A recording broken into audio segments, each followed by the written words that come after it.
নমস্কার, কেমন আছেন আপনারা সবাই? আশা করি সকলেই সুস্থ আছেন। রন্ধনে বন্ধনে বাঙালিয়ানাতে সকলকে স্বাগত। আজকে বানাবো পনিরের একটি অন্যরকম রেসিপি, দুধ পনির।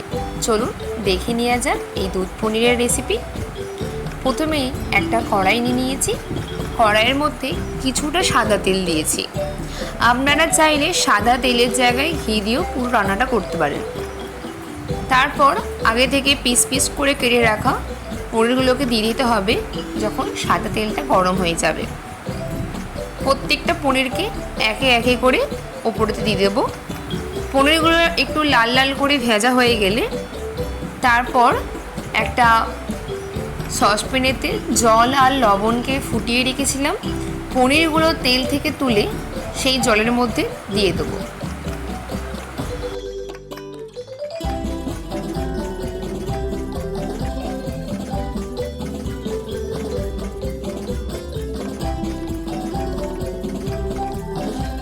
কাজু বাদাম আর পোস্ত নিয়েছি, একটা মিহি পেস্ট বানিয়ে নেব। আর দেখুন পনিরগুলো আমার ভাজা হয়ে গেছে। পনিরগুলো আমি একে একে তুলে নিচ্ছি।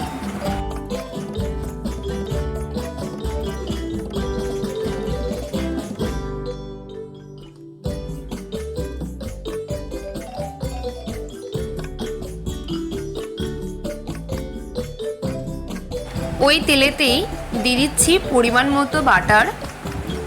আপনারা যখন রান্নাটা শুধুমাত্র ঘিয়েতে করবেন তাহলে কিন্তু বাটারের ব্যবহার করতে হবে না। যেহেতু আমি রান্নাটা সাদা তেলে করছি তাই আমি অল্প পরিমাণে বাটার ব্যবহার করেছি।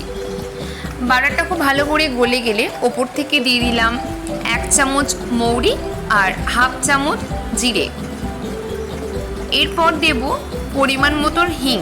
হিংটা কিন্তু আপনারা অবশ্যই ব্যবহার করবেন, কারণ যেহেতু নিরামিষ রান্না তাই হিংটা কিন্তু ব্যবহার করা অবশ্যই দরকার। তাতে স্বাদ আর গন্ধ দুটোই খুব ভালো আসে। সমস্ত কিছুকে খুব ভালো করে মিশিয়ে নিতে হবে। সব কিছু মিশিয়ে নেওয়া হয়ে গেছে। একটু হালকা হালকা করে ভেজে নেওয়ার পর ওপর থেকে যে কাজু আর পোস্তর মিশ্রণটা করেছিলাম সেইটা ওপর থেকে দিয়ে দিলাম। তার সঙ্গে মিক্সার বাটিটা খুব ভালো করে জল দিয়ে ধুয়ে সেই জলটাকেও দিয়ে দিয়েছি। এরপর সমস্ত কিছুকে খুব ভালো করে মিশিয়ে নেব। এবং যেহেতু এখানেতে কাজু আর পোস্ত আছে তাই ক্রমাগত নাড়তে হবে, নালে কিন্তু নিচে লেগে যাওয়ার কিন্তু ভয় থাকে। তাই কিন্তু ক্রমাগত আপনাদের ঘরে নাড়তে হবে। দেখুন ওপর থেকে অনেকটা ফুটে এসছে। এর মধ্যে দিয়ে দেবো পরিমাণ মতো লবণ।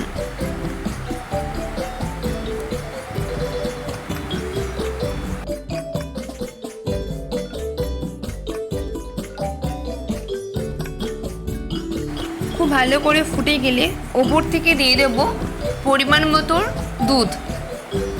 আপনারা চাইলে আমুল দুধের ব্যবহার করতে পারেন, আমি কিন্তু এখানেতে পিওর গরুর দুধের ব্যবহারই করেছি। আপনারা চাইলে আমুল দুধটাকে গুঁড়ো ব্যবহার করতে পারেন। সমস্ত কিছু মিশিয়ে নেওয়ার পর দেখুন ওপর থেকে কিন্তু ফুটতে আরম্ভ করেছে। এই সময় গ্যাসের ফ্লেমটাকে একদম লো টু মিডিয়াম করে রাখবেন, বাড়িয়ে রাখবেন না। যেহেতু দুধ দেওয়া আছে তাই উতলে যাওয়ার ভয় থাকে।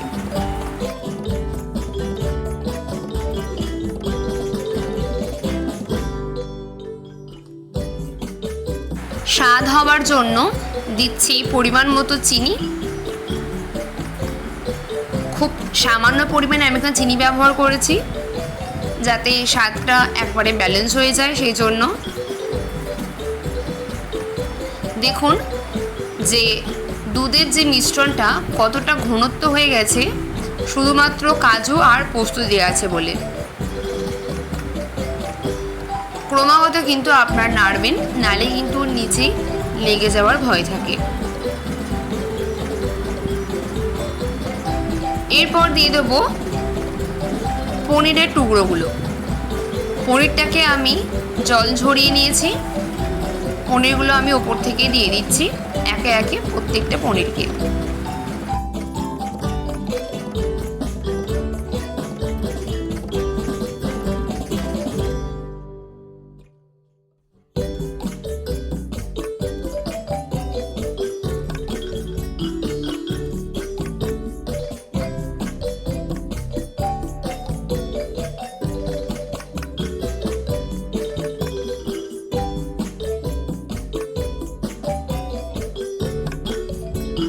দিচ্ছি পরিমাণ মতো গরম মশলা।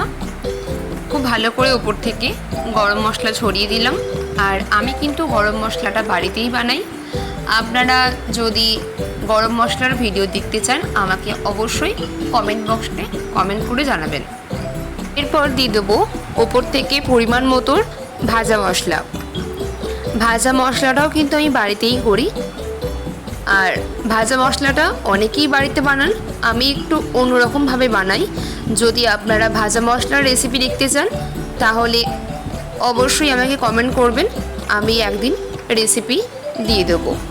কারণ মাছ মাংসর ভাজা মশলা আলাদা হয়, আর নিরামিষ রান্নার কিন্তু ভাজা মশলা অবশ্যই আলাদা হয়। ওপর থেকে দিয়ে দিলাম একটু গরম জল। আমি কিন্তু রান্নাতে কোনো ঠান্ডা জল ব্যবহার করিনি। ঠান্ডা জল ব্যবহার করলে রান্নার স্বাদটা কিন্তু একদম চেঞ্জ হয়ে যায়। তাই অবশ্যই রান্নাতে পারলে গরম জল ব্যবহার করবেন। যে কোনো রান্নাতেই গরম জল ব্যবহার করতে চেষ্টা করবেন।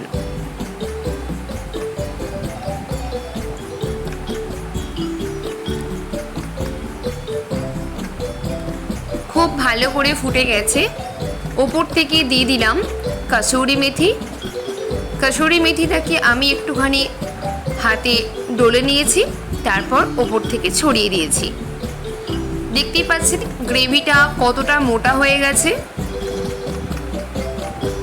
খুব ভালো করে সমস্ত কিছুকে আবারও মিশিয়ে দিচ্ছি, কারণ ক্রমাগত নাড়তে হবে, না হলে কিন্তু নিচে লেগে যাওয়ার ভয় থাকে, যেহেতু কাজু পোস্ত দেওয়া আছে। রান্নাটা কিন্তু একদম হয়ে গেছে, গ্যাসটা বন্ধ করে দেবো এবার। আজকের আমার দুধ পনিরের রেসিপি আপনাদের কেমন লাগলো অবশ্যই কমেন্ট করে জানাবেন। বাড়িতে অবশ্যই বানাবেন। চ্যানেলে নতুন হয়ে থাকলে চ্যানেলটি সাবস্ক্রাইব করতে ভুলবেন না। বন্ধুদের সাথে প্রচুর শেয়ার করবেন। আজকে তাহলে আসি, দেখা হবে আরেকটি ভিডিওতে। ততক্ষণ ভালো থাকবেন, সুস্থ থাকবেন, সকলকে ভালো রাখবেন। ধন্যবাদ।